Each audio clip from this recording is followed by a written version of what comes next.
ako na drive guys. Sige, drive. Ito mo. Number 1 ra. Ito mo. Ay sus. Ito makaigang. Muntang sa padong eh. Wa ito eh.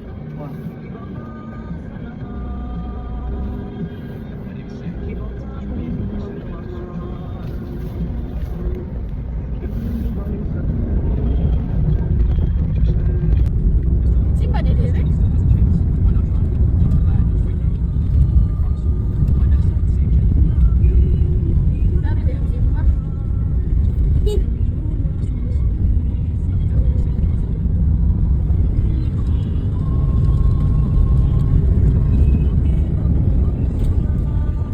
Karon guys, kay dool namin sa Tubigon, maghatod ako sa akong anak nga moadto sa Cebu.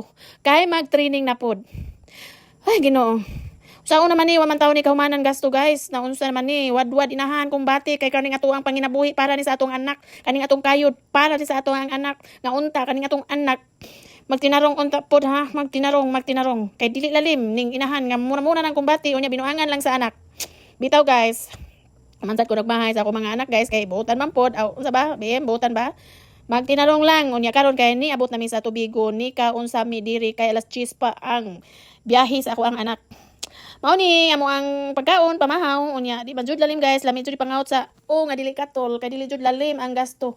Muna na jud taon ni naho guys unsaon naman ang taon ni magtiko ko na tanis kagutom kay hinay naman ang ato ang panudlanan. Ala laban lang tay nahan unya kanilagi kay niya na siya nga ma ako say drive. O sige ikaw drive.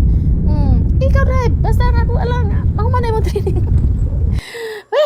Magkapangaot ng kung saan man na mura naman kung mabuang ani. Galing yung mabuang na taan hindi pa mahuman nga to ang anak. Bitaw guys, so lang ako pangayon lang sa Ginoo nga. Mayo lang jud ang panglawas guys, makapaninda na lang ko, okay na kay ko. Di na taan ang live life. Wa na tay live life. Love life. Kumbati lang mo sa ta. Kay saan man. Man niya to ang nasudlan. Ni-enter man aw. Hoy, mahay. Kayod inahan la kumbati unya. Loy kay ning ako ang jogging pants sa akong anak guys kay gisi-gisi.